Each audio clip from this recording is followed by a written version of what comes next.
Akala mo ba dahil permanent resident ka na sa Japan, ay ligtas na ang visa mo kahit hindi ka magbayad ng Nenkin? Isang malaking pagkakamali. Noong June 2024, nagbago ang batas. Kahit ikaw ay isa ng permanent residents, may mga bagong panuntunan at mas mahigpit na implementasyon ng Immigration Service Agency ng Japan pagdating sa pagtupad sa mga obligasyon tulad ng taxes at social security o Nenkin. Bagamat ang PR status ay permanent, ang inyong residence card ay kailangang i-renew tuwing 7 taon.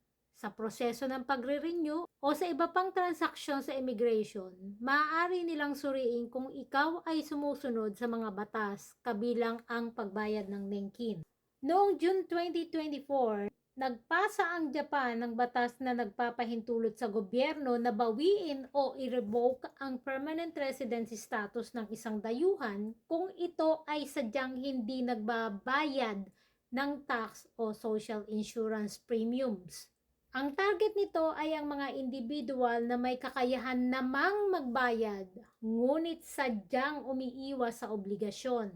Layunin ng Japan na matiyak ang mga PR holder ay sumusunod sa public duties gaya ng mga Japanese citizen. Kung ikaw ay may malaking utang sa Nenkin, maaari itong maging negative record sa iyong file. Maaaring maging mahigpit ang immigration sa pagbibigay ng mga permit o sa pag-update ng iyong records kung makita nilang hindi ka good citizen pagdating sa contribution sa lipunan. Hindi lang immigration ang dapat mong alalahanin. Ang Japan Pension Service ay may kapangyarihang mag-utos ng Sashiosai. o pag-freeze o pagkumpiska ng iyong bank account o assets kung hindi ka magbabayad ng arrears o utang sa Nenkin matapos ang ilang serye ng babala. Ano nga ba ang dapat gawin? Huwag baliwaliin ang mga sulat.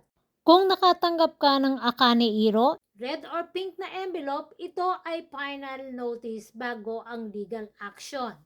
Kung nahihirapan kang magbayad dahil sa financial reasons, pumunta sa iyong local na Nenkin office.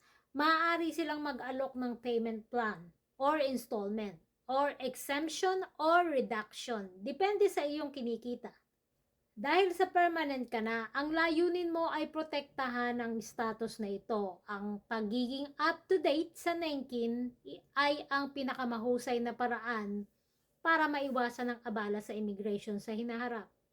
Narito ang pagkasunod-sunod ng kulay ng mga sobre na ipapadala sa inyo. Ito ay seryosong bagay dahil ito ang huling hakbang bago sila magsagawa ng legal action o seizure ng iyong mga ari-arian. Una, ang blue. Ito ang unang paalala, Psycho Kujo. Karaniwan itong ipinapadala kung nakaligtaan mo lang ang isang bayad. Friendly pa ang tono nito at pinapaalalahanan ka lang na magbayad. Ang yellow, ito ay warning stage. Ipinapadala ito kung hindi ka tutugon sa asul na sobre. Mas formal ang sulat at sinasabi na kailangan mong ayusin ang iyong utang sa lalong madaling panahon. Ang pink, red o Akane Iro, ito ang tinatawag na final notice. Saishu Saiko Kujo. Kapag ito ang natanggap mo, ibig sabihin ay tapos na ang pakikipag-usap sa mahinahong paraan. May itinakda silang deadline kung kailan dapat bayaran ang buong utang. Nakasaad dito na kung hindi ka pa rin magbabayad, sisimulan na nila ang proseso ng pag-iimbestiga sa iyong bank accounts, sweldo o ari-arian para sa Shiosai. Seizure or garnishment. Ano ang mangyayari kung hindi mo ito papansinin? Kapag lumampas ang deadline sa pulang sobre, maglalabas sila ng Tokutsusho, demand letter. Pagkatapos nito, may karapatan ang gobyerno na direktang kunin ang pera sa iyong bangko nang hindi na hinihingi ang iyong pahintulot. Tandaan, huwag mong hantayin na ma-freeze ang account mo Kung nakatanggap ka na ng pulang papel o sobre, pumunta ka kaagad sa Nenkin Jimsho. Kahit hindi mo kayang bayaran ng buo ang utang, madalas silang pumapayag sa bongkatsu or installment. O kaya ay bibigyan ka ng discount exemption kung mababa ang iyong income. Ang mahalaga ay ipakita mo na may intention kang makipag-settle para hindi maapektuhan ang iyong permanent visa at bank accounts. Ang permanent residency ay isang privilege, hindi isang karapatan na hindi pwedeng bawiin.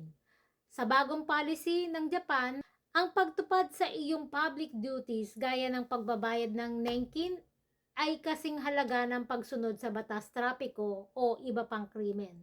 Protektahan ang iyong kinabukasan at kinabukasan ng iyong pamilya sa Japan sa pamamagitan ng pagiging responsable.